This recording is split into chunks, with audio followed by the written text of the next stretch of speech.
We have read the briefs, and we're ready. You may begin. Thank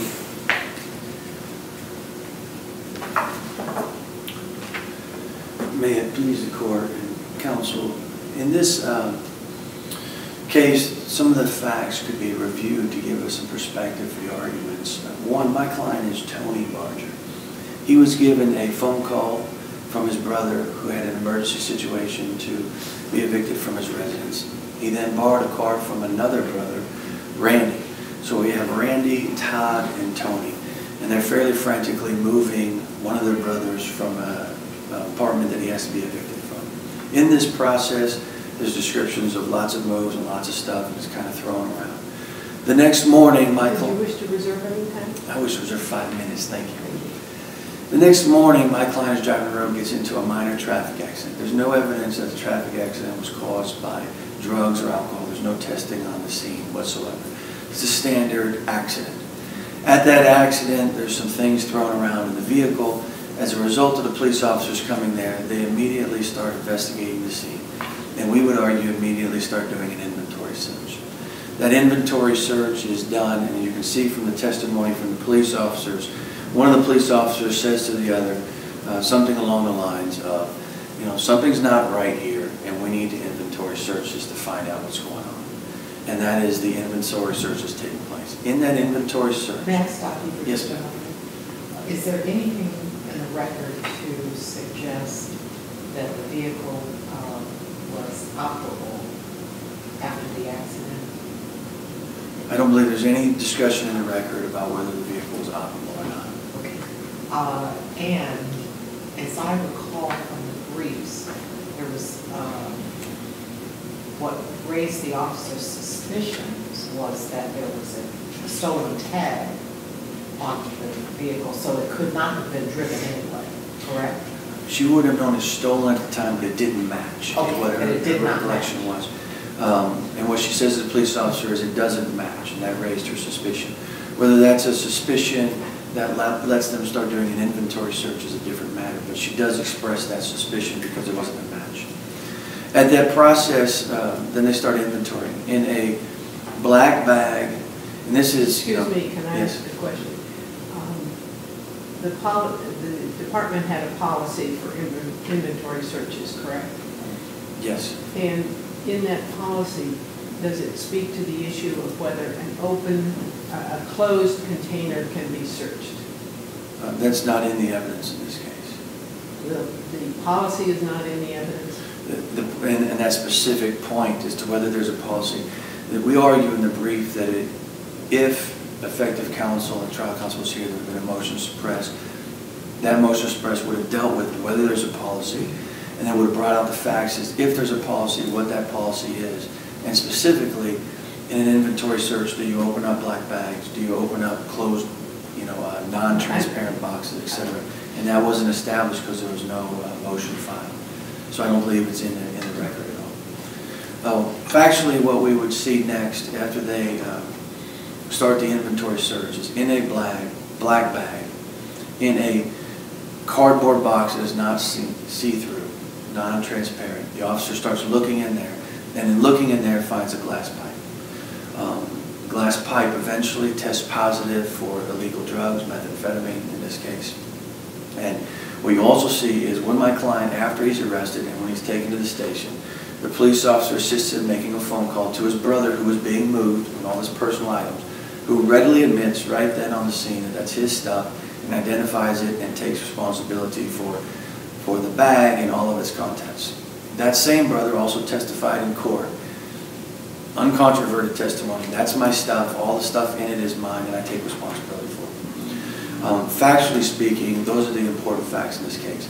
There's no evidence that shows that my client owned that bag, used that bag, knew the contents of the bag. So even though the bag was in a vehicle, by the way, not his vehicle, it's a borrowed vehicle, but he didn't know that there was inside this closed box this illegal substance on this glass pipe. There's no evidence of that. Make sure I understand. Did I understand you to say that the brother who owned the vehicle came to the scene? No. Oh, okay. There was a phone call from the... Right, there's three brothers. Yes. My client is Tony. He borrowed a truck from his brother Randy. So it's Randy's truck, and he's moving Todd. Right. Todd, whose stuff is being moved, calls the police, facilitates a phone call with the police, where he says, that's all my stuff. And that's at the time of arrest of my client from the station house.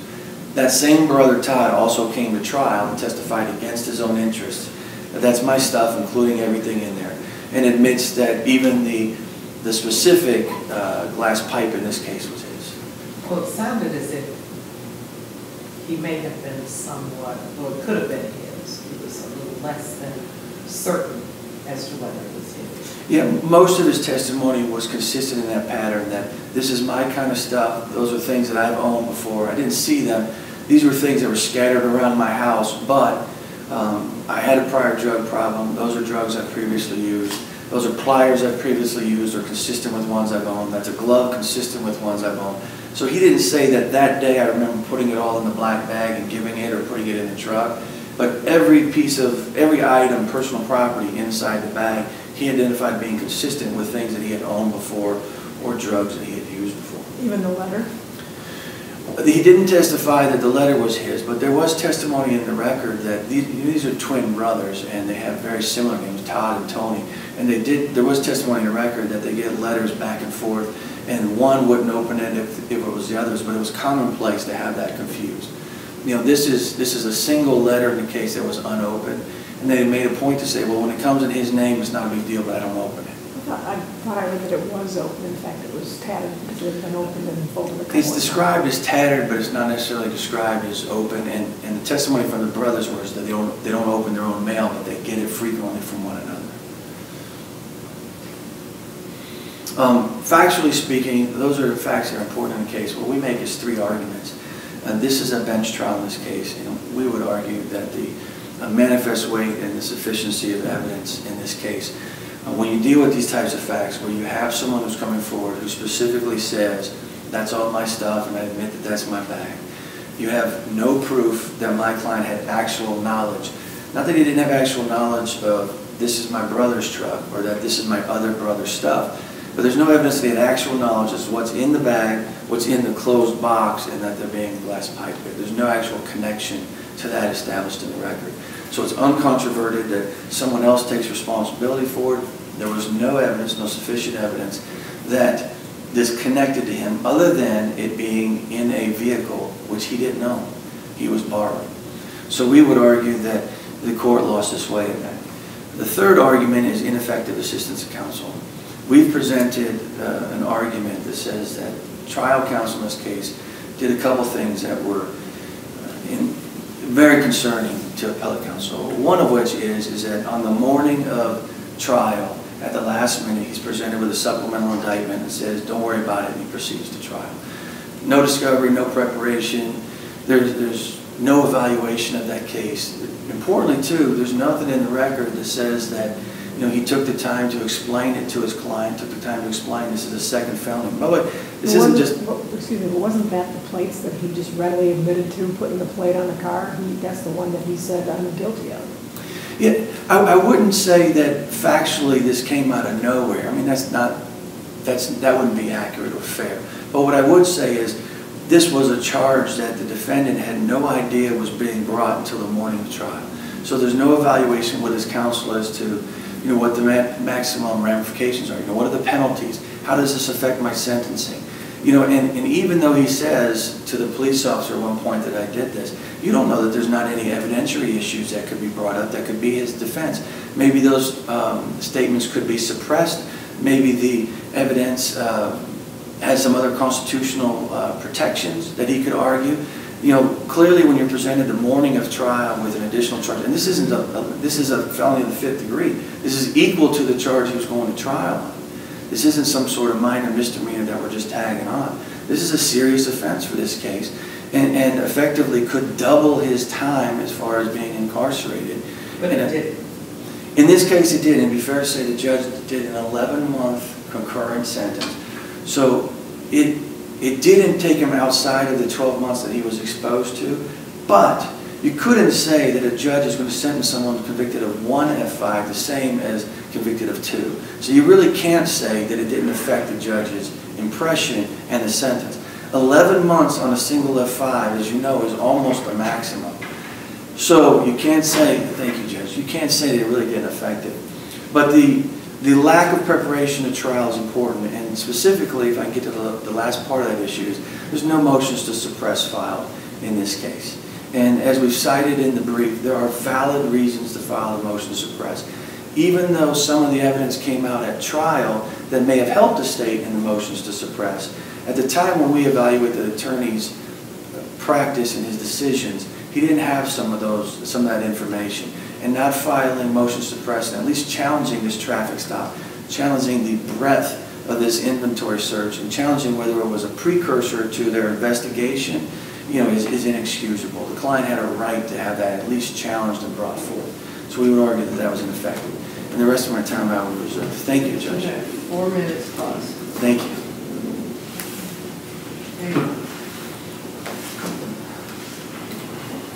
What did I do? Kip?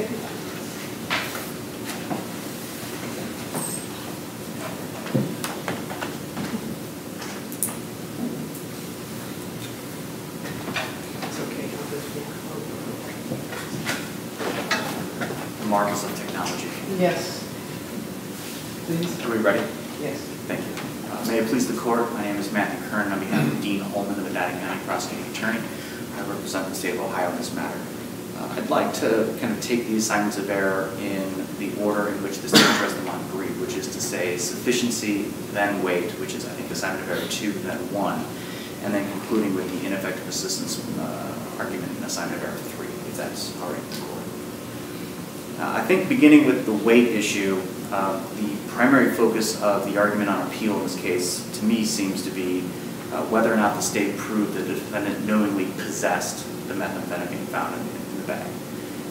And in this case, there are a couple of key pertinent facts which I think lead the court to believe that reasonable minds could conclude beyond a reasonable doubt that the state did present such evidence to convince the trier of fact in this case beyond a reasonable doubt of that point. And that is the following. The defendant was the only person in the truck at the time. There was no second passenger. So this is not a joint construction case. This is not a, oh, he had it, but I exercised dominion control over it as well. Do we know who put it in the truck? The facts in this case do not specify how necessarily the drugs were placed into the truck, but I think it's reasonable to conclude from the fact that there was nothing else from the move that the defendant's brother or the defendant testified in this case about. None of the other items from the move were found in the truck. The claim was this was somehow accidentally left behind. That seems not credible in light of the fact that the bag was readily found in the cab. Overlooking it would not be easy, but that's that's obviously something for the trier of fact to take into account. The other thing in this case, and I think the primary point of emphasis from the state's perspective, is what was found in the bag along with this glass pipe which contained methamphetamine. It was a letter addressed to the defendant in this case, Tony Barger, from the Cuyahoga County, I think, Child and Family Services, dated November the 14th of that same year, or approximately 1 month before. There's been some debate in the briefs and in this argument today about the condition of the letter, and if the court is seriously concerned with how the letter was found in the bag. The trooper testified at trial that he found it in the same condition as it appeared at trial, and as it still appears. The court reporter in this case maintained the exhibit in her possession, so it is available for the court's inspection if it so desires. But the record in this case clearly shows that the letter was opened. It had damage that the trooper testified about how he found it, that it appeared torn, it appeared tattered, it appeared dirty, and it was loose. Now, when he's asked to open it up at trial, I think the clear insinuation from the context of the transcript is that it was trifolded so that it would fit into a standard mailing envelope. And when he was asked to open it up, he was asked to expand the simply folded letter. It was not as if he was breaking the seal of the outer envelope. He was unfolding the letter, opening it up. His testimony, I think, is very clear on this point, that it was already it had already been opened, the envelope had already been opened, and the letter was loose. The other point I'll make on the weight issue here is that a lot of emphasis today has been put on the brother's testimony, on Todd Barger's testimony. Mr. Todd Barger was thoroughly impeached by the state on cross-examination. Notable points included claiming that additional items found in this bag, which included some VTech audio receivers, baby monitors, that he said he put them in this bag 2 years before, and that he had used them when his child was young as a monitoring device. But he testified that his child was only 12 months old at the time of trial. If he had put them in the bag 2 years before, but had used them for the child, the timing does not match up. Clearly, the items were placed into the bag very recently, indicating someone put them there intentionally, knowingly. The other thing that does not make sense from Todd Barger's testimony, frankly, is he says that he got the Ford Ranger from his brother Randy because they needed a truck to move, but Todd testified that he owned a Dodge Ram 1500 pickup truck. Why would you get a Ford Ranger, which Todd specifically admitted on cross-examination was a smaller truck, if you already had a truck that had more room? Doesn't make sense. They needed more than one. No, actually, he says that he only had the one truck during the move. So that part doesn't make sense. He testifies that he would never open his brother's mail, but the testimony from the case in chief already established that the letter had been opened. So if we are to believe his testimony, then it's further evidence of Tony Barger having opened the letter and putting it into this backpack along with other items. The inference that the court could draw from that evidence is that the pipe is also another item that is Tony's, not Todd's. And finally, there was, I have not really seen this in many other cases, but he testified that when the break was taken during his testimony, in between, I think, direct and cross-examination, he was told that there's a separation of witnesses, you're not to speak with anyone, particularly your brother. And yet they were talking during the break, and he's asked about it, and he says that I got a cigarette from my brother, and we spoke. And the defendant gets up in his testimony on cross-examination and says, no, we didn't. Well, one of them is clearly not being accurate in how they're relaying information. And the trial court, acting as the trier of fact in this situation, could use their conflicting, inconsistent testimony and draw a conclusion that one or both of them are being deceptive in their testimony and that are not credibly relating facts. The inference there is that if you are shading testimony on this point, your testimony on other points is also potentially called into question. And therefore, evidence in favor of the defense, i.e. Tony or Todd's testimony, is given less weight than the testimony of the state. In this manifest weight challenge, the evidence does not weigh heavily or really strongly or at all against conviction. And so the court could not create a manifest miscarriage of justice in finding in favor of the state and ruling against the defendant and in finding guilt. With the court's permission, I'll move on. I think sufficiency is kind of subsumed within the weight analysis. Obviously, this court has held several times that for a conviction to be supported by manifest weight of the evidence, there must be sufficient evidence.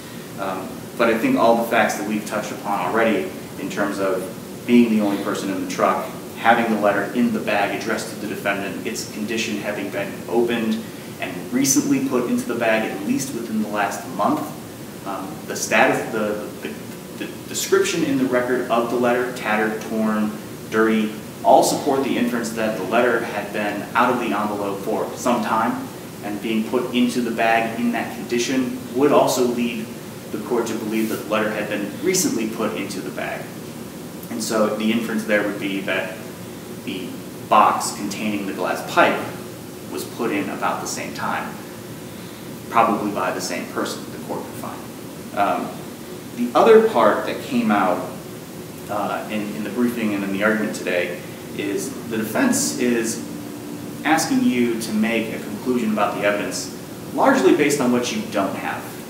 His argument on brief, at least, is about the lack of fingerprints, the lack of potentially DNA, touch DNA, other biological material or other scientific evidence, which is not part of this record. While some of that evidence may be nice in some cases, it is not necessary, and its absence does not need to be explained.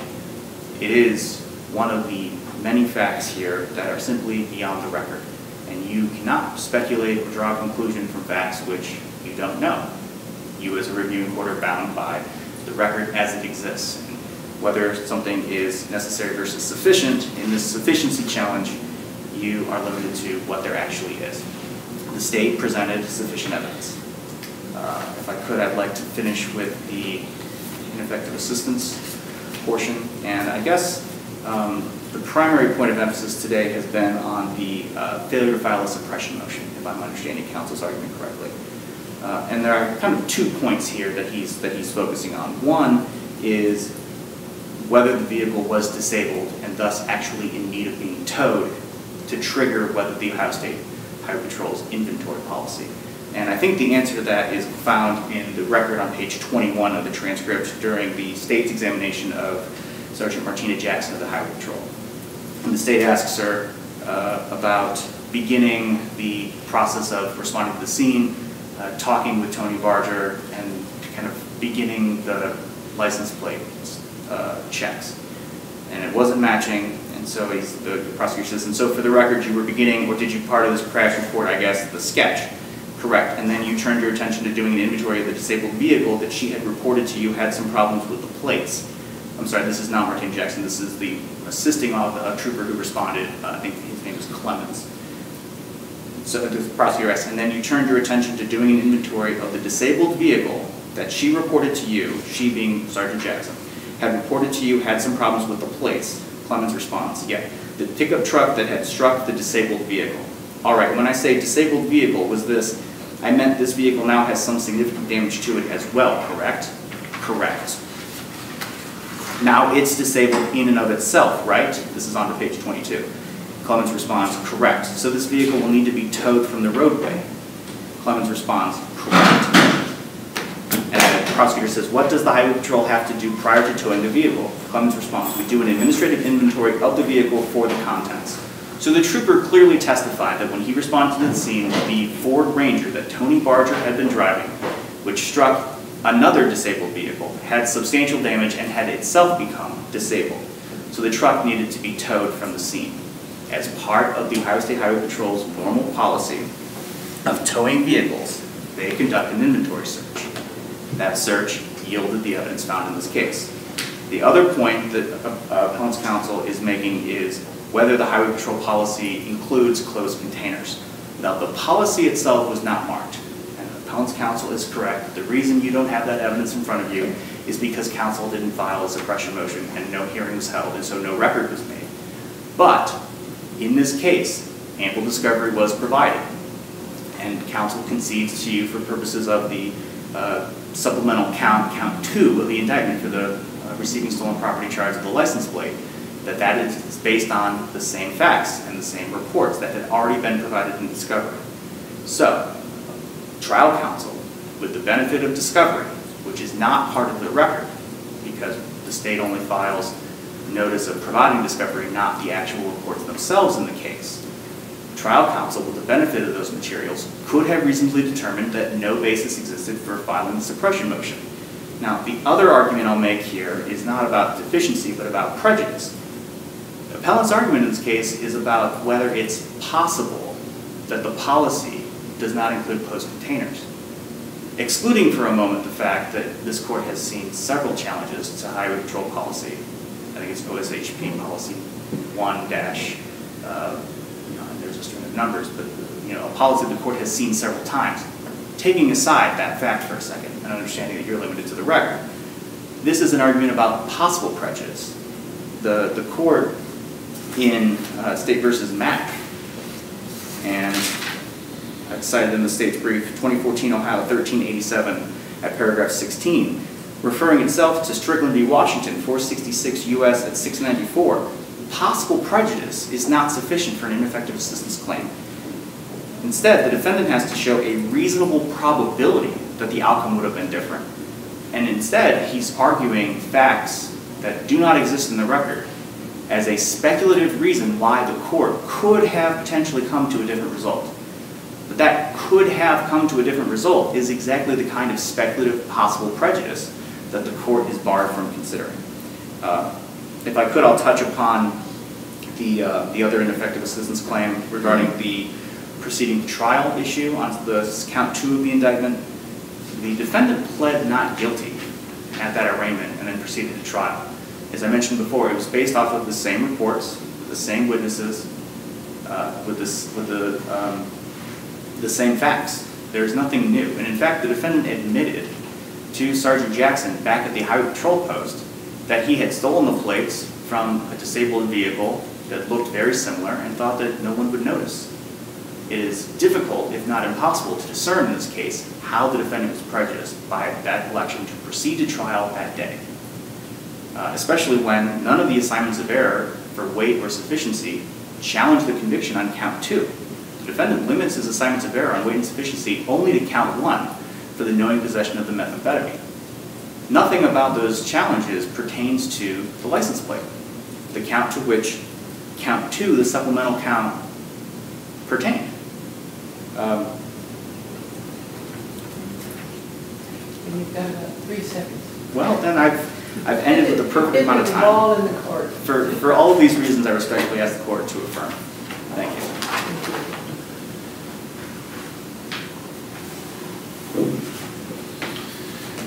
Thank you. For rebuttal, I want to emphasize to the court that the evidence in favor of conviction, we concentrate a lot on these brothers are lying or they're not believable. The only evidence in favor of him knowingly possessing is that he's driving the car, no one else is there, and that they actually found it. The letter is found at or near or in the bag. That's it.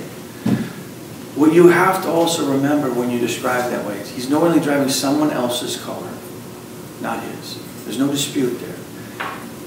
There's no evidence that he knew that that bag was even there.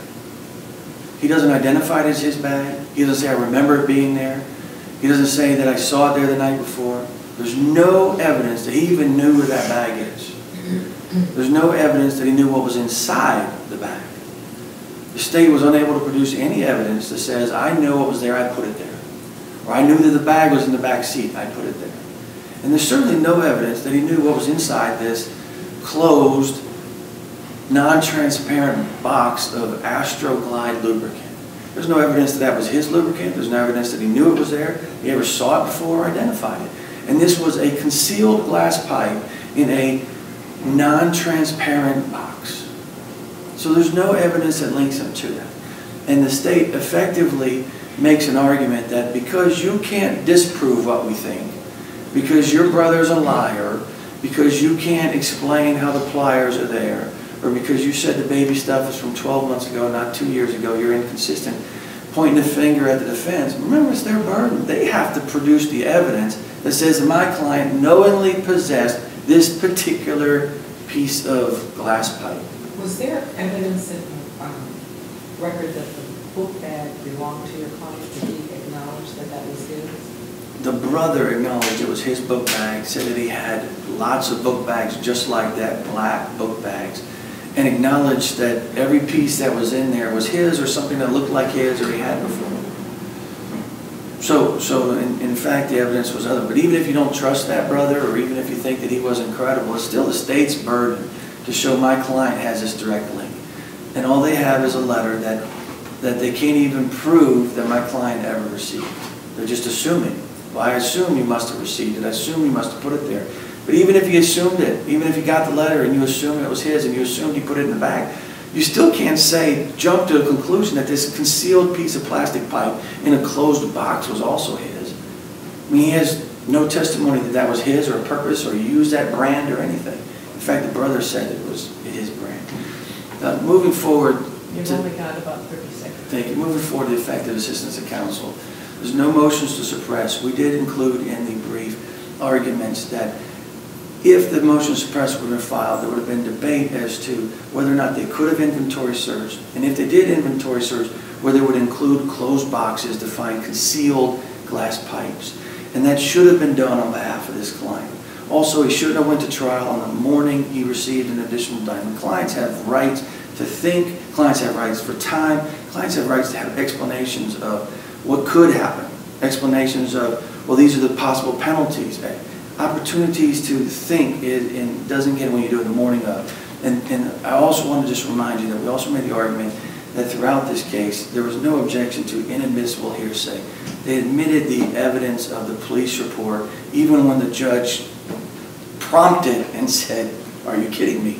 And they still let it in. So for all those reasons, we would ask that you reverse this conviction and give him an opportunity for a new fair trial. Thank you. Thank you.